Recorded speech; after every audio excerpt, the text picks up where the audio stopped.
A fair day's work for a fair day's pay sounds like a great idea. If only someone could decide and people could agree what it is. It implies some area of common ground and a certain degree of trust. Well, forget it. The facts of British industry are that more days have been lost this year from strikes than in the whole of 1926, the year of the general strike.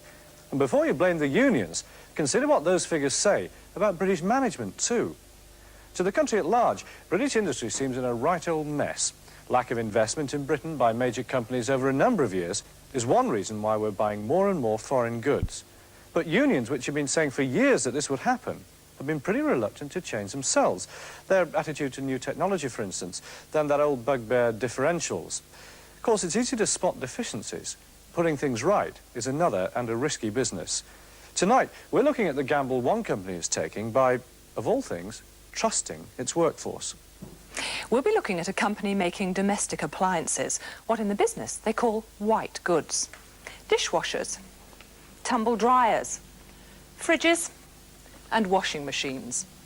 White goods are typical of British products. We've got the skills to make them, but in the showrooms we've been clobbered by foreign competition. And don't be fooled by the familiar names. Foreign machines aren't always called Indesit, Zanussi and Candy. This fridge, for example, is labelled Hoover, but when you look at it, it's actually made in Italy. This Hot Point dishwasher is made in Germany. And this Bendix washing machine in Italy again. Almost half of all the white goods we buy are imported, mainly from Italy. And the Italians are making a killing because their machines are so cheap. Just north of Milan is the Candy factory, and Candy is reasonably typical of the Italian white goods industry.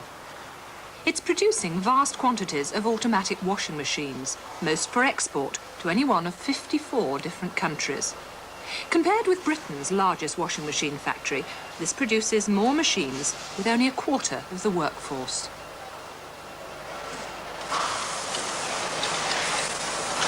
Automation's being used on a scale not seen in Britain, but there are some areas that are very labour-intensive. The Italian success is due to sensible manning levels, a high volume of output, and continuity. They tend to have only token strikes, usually during pay talks every third year. In a word, productivity. It's the usual story. We in Britain are just not as productive as our competitors. Well, one industrialist refuses to blame the British worker. The worker anywhere in the world is really a reflection on the management, and the management in turn a reflection of their bosses. And it really starts all from the top. And I've seen companies, factories, small, medium, large, good and bad in every country. And they always reflect right from the top. That's Chaim Schreiber, a man with rather unusual ideas on how to run a company. Later, we'll be looking at what his ideas mean for his workforce. But first, who is Chaim Schreiber? Chaim Schreiber is a millionaire, and he says he's a socialist. He's a fully paid-up union member, yet to 8,500 employees, he's definitely the boss. He's probably more at ease on the shop floor than in the boardroom, and it's equally true that as an industrialist, the factory floor is where his real strength lies.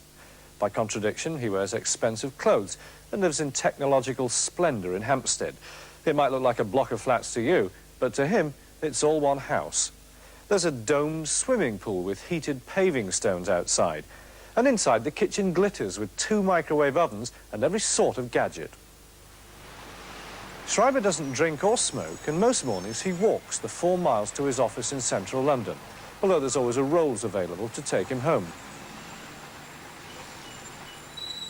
His office is one of his showrooms, and a table in the kitchen display area doubles as his desk. The receptionist there is also his personal secretary, and if he wants to keep in touch with some aspect of his £80 million business, he borrows her phone. Schreiber, a Polish Jew, came to this country as a refugee from the Nazis in 1938. Then he was a 20-year-old architectural student with a strong interest in wood. His hobby is intarsia, that's making pictures with wood. In 1941, he had an exhibition of his work at Harrods, and it's a hobby he still practices. This is a picture he made about 25 years ago. The colours come from the 50 different kinds of wood, and there's over 1,000 pieces in all. Well, 1,000 or not, it still feels amazingly smooth. During the war, Schreiber was an engineer working on the frame of the Mosquito, the ultralight fighter made of wood. After the war, he used the experience he'd gained moulding wood to set up his first company in a North London garage where he made wooden cabinets for radiograms. This 1946 Sobel is typical of what he made. Now, around that time, Sir Michael Sobel's son-in-law, one Arnold Weinstock, heard of a new way of moulding plywood. He told Schreiber about it, and Schreiber went on to develop a process which he then patented. The Schreiber system for moulding laminated wood has been used all over the world. This is a 1957 Sobel TV, which was made using the new process. And you can see how the technique was used to produce this curve here. In fact, the casing is all one piece of wood. These few Nissen huts housed Schreiber's first furniture-making business in the early 60s, where he turned out a whole range of furniture like this. The business was very successful. His men felt secure. At least they did until 1973, when Schreiber got caught up in a national consumer slump. His furniture stocks piled up, and so did his overdraft. When it reached £7.5 million, the bank started to pressure him. When it reached £8 million, Schreiber made 1,000 workers redundant, nearly one-third of the workforce. For Schreiber, as for his workers, the experience was painful, and even today, the memory embarrassing. In 1974, the company was still in the doldrums. Schreiber was desperately short of money, and at that point, his old friend Arnold Weinstock suggested a deal. Sir Arnold, within his vast GEC empire, had a problem child, his white goods business. British domestic appliances, that's Morphy Richards and Hotpoint, were in a real state. Low productivity, poor quality, atrocious after-sales service. In fact, it had such a bad name that some electricity boards refused to stock their products. The deal which Weinstock put up was that GEC would help Schreiber out with cash for his furniture business if, in turn, Schreiber would sort out Hotpoint. And a new company was set up to handle Schreiber's furniture business and the Hotpoint white goods business. They called it GEC Schreiber, 62.5% GEC money, 37.5% Schreiber money, but with Schreiber in charge. And now he had a chance to try out his management strategy on a notoriously difficult workforce, with GEC's comforting millions right there behind him. When I came in to the white goods industry, that's some 5 years ago, I found that we have lost the economy and scale in this country, and the Italians seem to have had it all their way because they have built large factories for the European market, having in mind, and we gave up, and I couldn't accept that. At the moment, the big battle in the white goods industry is over automatic washing machines. Last year, 47% of all automatics came from abroad, mostly Italy. And that horrific figure is actually an improvement on the situation 2 years ago, when we imported over half of all the machines sold in Britain. Automatics are still a growing market. This year, about 1.2 million machines are expected to be sold. That's 15% more than last year. An automatic is essentially a drum, a motor, a timing mechanism and some plumbing. The drum, here, holds the clothes, while the motor drives the agitator to wash the clothes, then spins the drum to dry the washing. The timer switches from one function to another, which is why there are so many of these wires here. And the plumbing? Well, that's obviously to carry the water. Many of the complicated components are bought in, often from other countries. Most machines made in Britain have a water heater made in Austria or Italy and a timer made in either France or Germany. In some machines, even these hoses are made abroad, usually in Italy. Making an automatic washing machine in Britain is basically an assembly line operation. And what you pay for it depends on how elaborate you want it. This Indesit is typical of the pretty basic machines. It sells for about £130. At the other end of the range, you'll need £740 to buy this German Mealy with its more complicated programmes. But the main market is for machines around 250, and here the big names are the British manufacturers, Hoover and Hotpoint. Hoover with 30% of the market, Hotpoint with just under 20%. There are similarities between the two companies. For both, washing machines are rather remote from the corridors of power. Hoover is controlled by the Hoover Company of North Canton, Ohio, a company that doesn't market automatic washing machines in America at all. And Hotpoint is, of course, part of GEC, where white goods amount to less than 5% of their total turnover.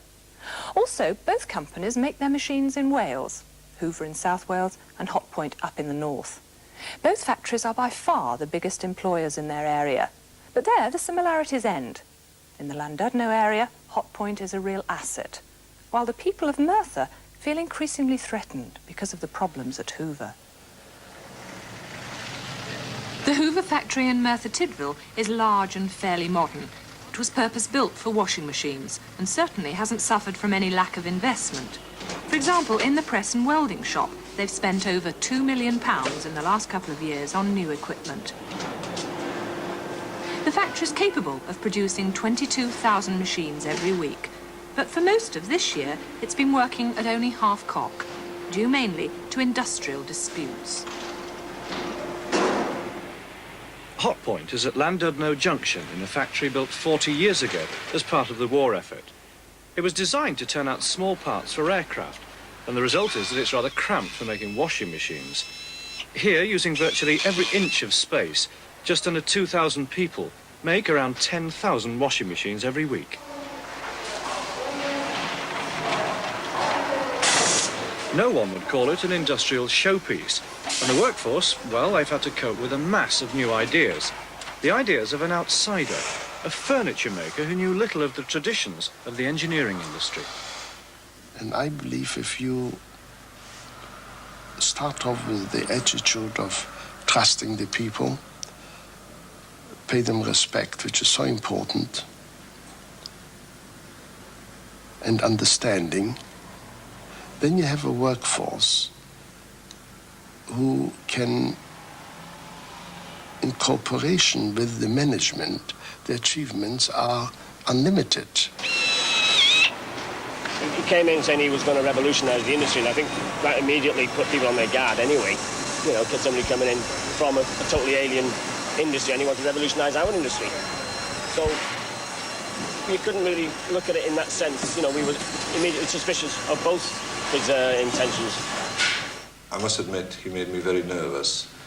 His philosophy was radical, to say the least, and it naturally made people suspicious.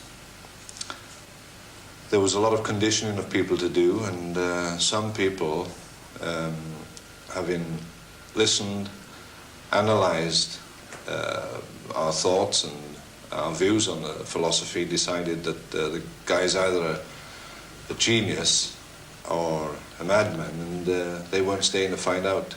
We always thought we had to fight for things, and here was a man coming along suggesting that he was going to give us certain things, so we could only think that it was a madman in carrying out what he was going to do. We've abolished clocking in. We can't see any point why workmen should clock in on the shop floor, and very often their daughters in the offices do not. Why should they be more trusted than their fathers on the shop floor? The union reaction, though, was cagey. Trades union activist Gordon Roberts. We were a bit concerned ourselves as a union with the clocking off. We were frightened, really, that our own side would let us down. But apparently, that was not the case. Everybody came in on time as they did, as if they were clocking on. But that's his philosophy again, you see. His philosophy of trust. He trusts you and he expects you to trust him.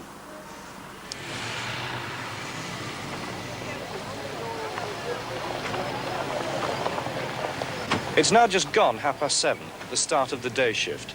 And and as far as timekeeping is concerned, abolishing clocking in has made no difference at all, because almost all of the 1,500 people that work that shift are already in.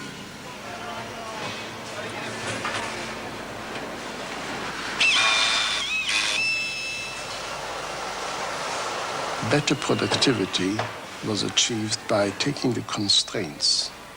And the constraints are often created by management, not by the unions or by the men, because basically a man is happier to give a good day's work if you take all the quarrels and the constraints away. At Hoover, the biggest single cause of quarrels has been, not unnaturally, pay. Like most of British industry, the company uses a payment by results method, but the bonus depends on the factory's total output. For example, Terry Davis, who works in the press shop, has his basic pay assessed on a norm of 191 parts an hour. His bonus depends not only on him making 10% more, but everyone else in the factory giving that extra 10% as well.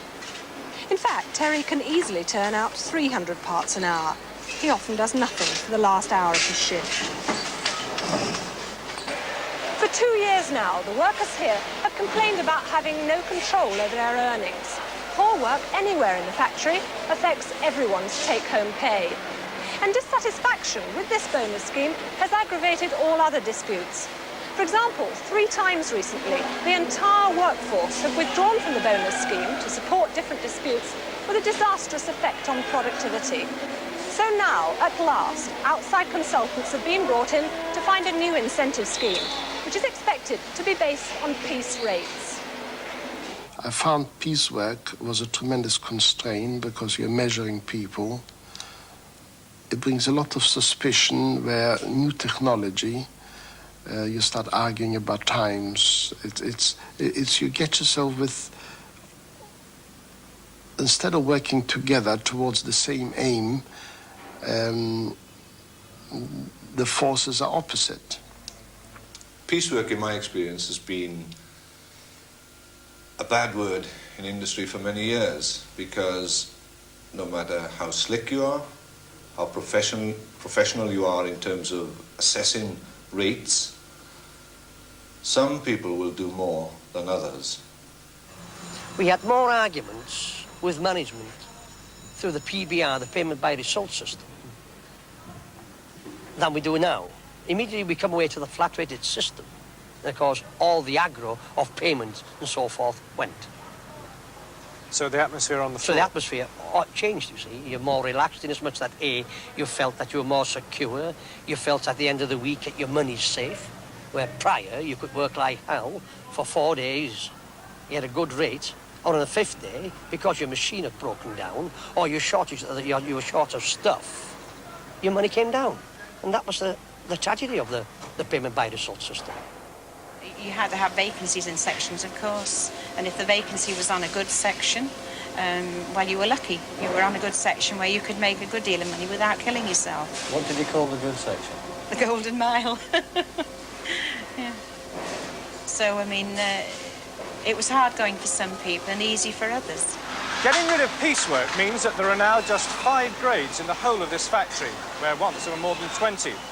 80% of the workforce share one of those grades, and within that one grade, there is now total flexibility. What that means is that if they wanted to automate this line, say, well, they could do it without weeks of wasteful wrangling and bad feeling.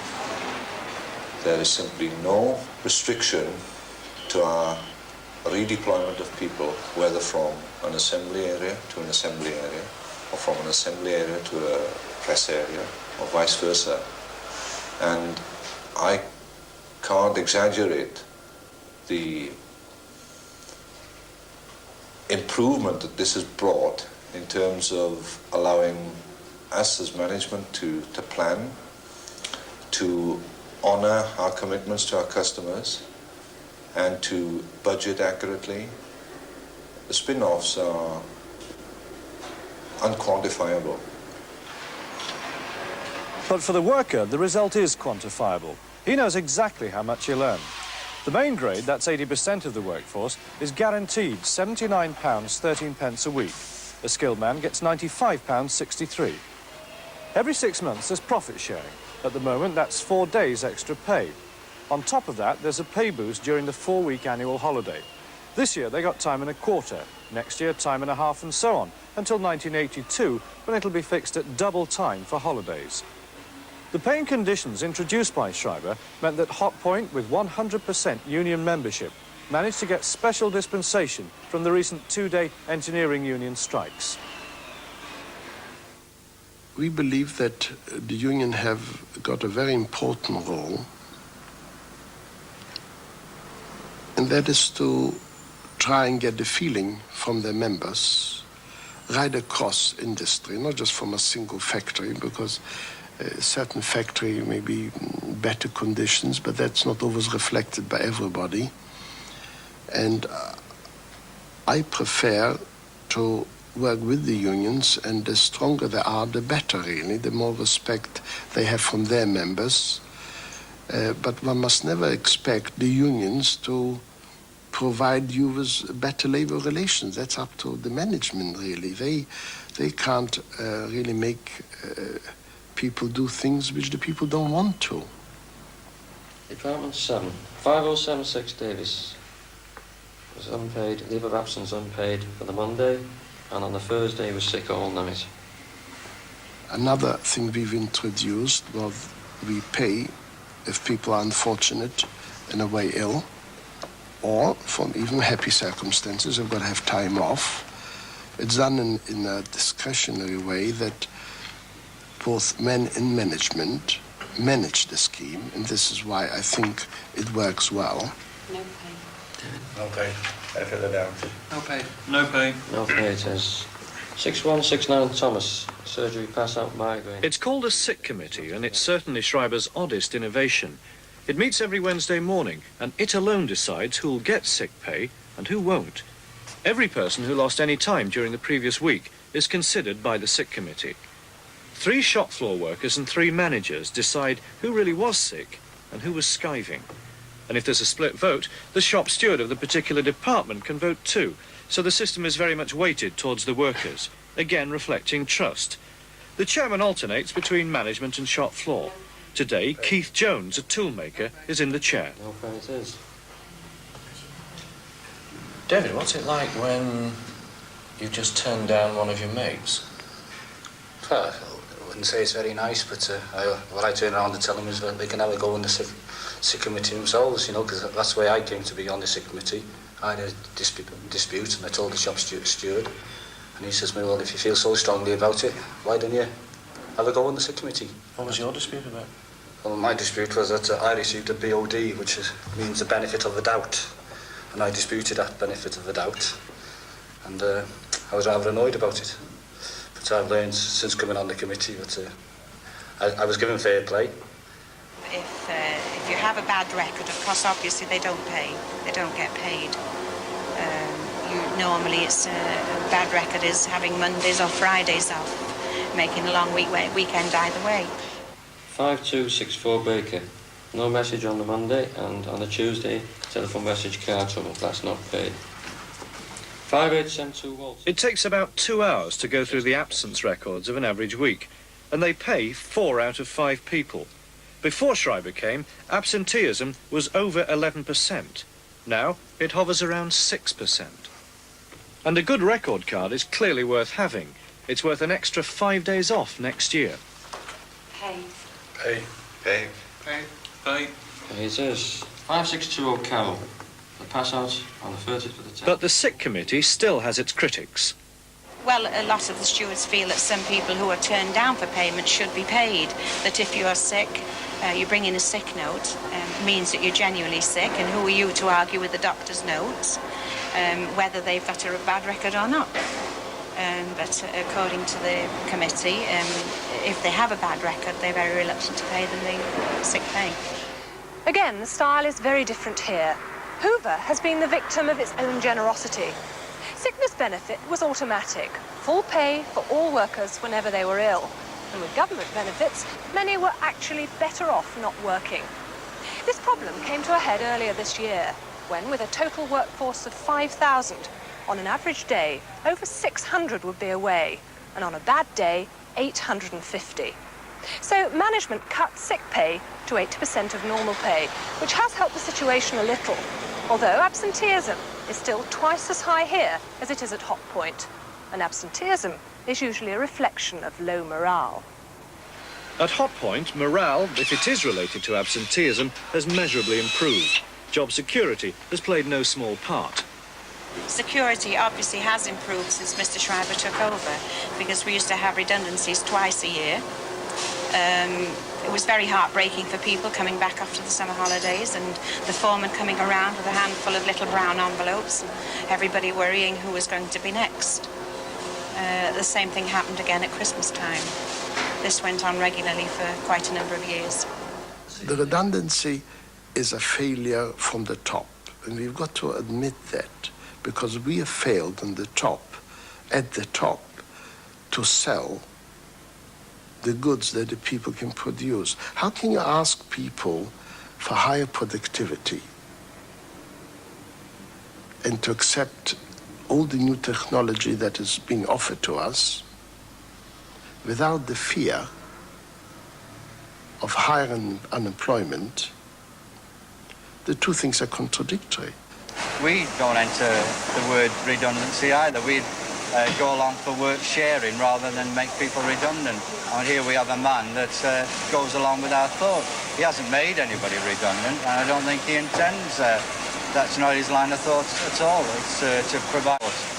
Technology must be seen as an expansion rather than putting people out of jobs.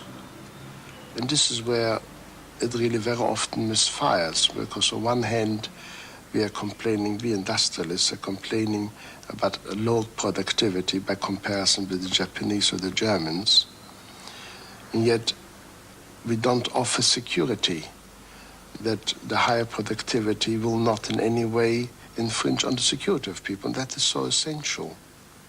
Hoover are trying to increase productivity by cutting back. In just the last year, over 1,000 jobs have been lost. But they're not just cutting back on workers. Plans have been shelved for dishwashers and top loaders. And they're expected to stop making automatics for export, buying Italian machines instead, which will have the Hoover label stuck on them.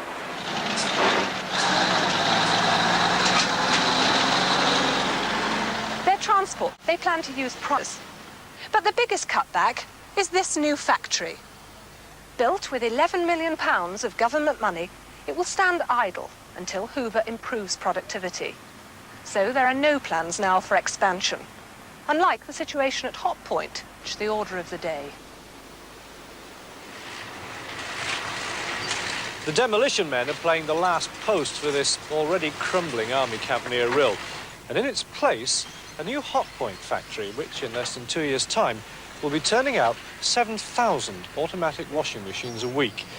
It's a commitment which underlines Schreiber's faith, not only in his own strategy, but in the men that serve him. And as a measure of that faith, of the £18 million it'll cost the company to build that factory, only £4 million comes from the taxpayer. 14 million. Certainly here it's work, and it's working. It's not 100%, and it's going to take a long time. It's basically a problem educating people into his philosophy. I mean, that's from our own point of view now, even within the structure of our own union. Our union was created to fight management, and in fact now it's becoming a liaison role, really, alongside management. I think quite rightly. It's difficult to see how far and how long it'll take to educate the rest of industry, but I think it is the right philosophy. But to the consumer, does it really matter what management philosophy is adopted in a factory? Well, here's a standard Hoover automatic, built in Merthyr in between disputes by a workforce, a fair chunk of whom wouldn't have turned up on the day it was made, run by a management who give no clear indication of knowing where the company is going. And here is the equivalent machine from Hot Point, built in Llandudno by a well-motivated workforce, a workforce who are trusted and appear to have responded to that trust, and run by a management who give the impression of knowing exactly how the company is developing, and controlled by a man committed to growth. Well, Which magazine are building up a bank of information on just how reliable different makes of washing machines are. We've had access to that study, and though you might think Hot Point is better than Hoover, the statistics show that on average, they're just about the same in virtually every respect. Hoover, though, is usually a few pounds cheaper. That price difference is important because at the end of the day, profits depend on the selling price. A year ago, Hoover admitted to losing just over £5 on every automatic that left the Merthyr factory. Now, that may seem crazy, but they were determined to maintain their 30% market share, almost regardless of profits. And this year, things have got worse. Because of their disputes at Merthyr, they've lost around 30,000 machines. So now, in certain parts of the country, you'd find it hard tracking down Hoover automatics for sale. And although there are no disputes going on in the factory at the moment, there's a massive backlog of orders to fill. And this shortage comes at the worst possible time. With this month's tax rebates, retailers are hoping for big sales of washing machines. But they won't be Hoovers. And Hotpoint can't fill the gap because they're already working flat out. It's the importers who are going to have a field day, and that will be Britain's loss. Tomorrow afternoon, Hoover announced their latest results, and although we have no access to this information, we'd be very surprised if they don't make extremely grim reading.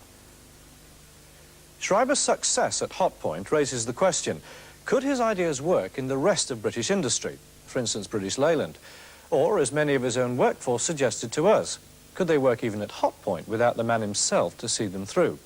Is he a one-off who struck lucky with a dispute-weary workforce, or is he a genuinely gifted and far-sighted manager? Certainly he's paternalistic, and that paternalism too has tended to reduce the union role in that most important of activities, pay bargaining. Schreiber argues that he makes the best possible offer the company can afford, nothing less.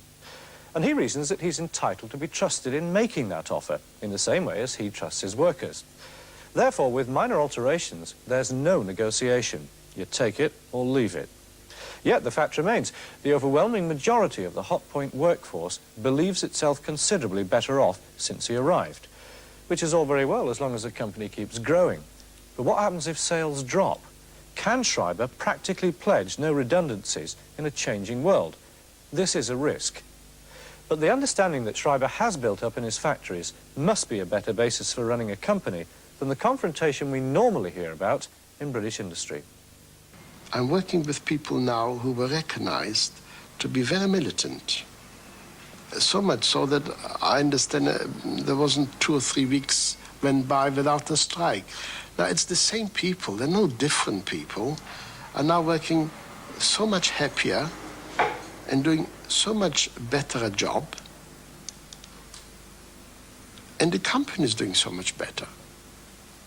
And I feel myself very happy in that environment. I know no other environment, and I think that is the way.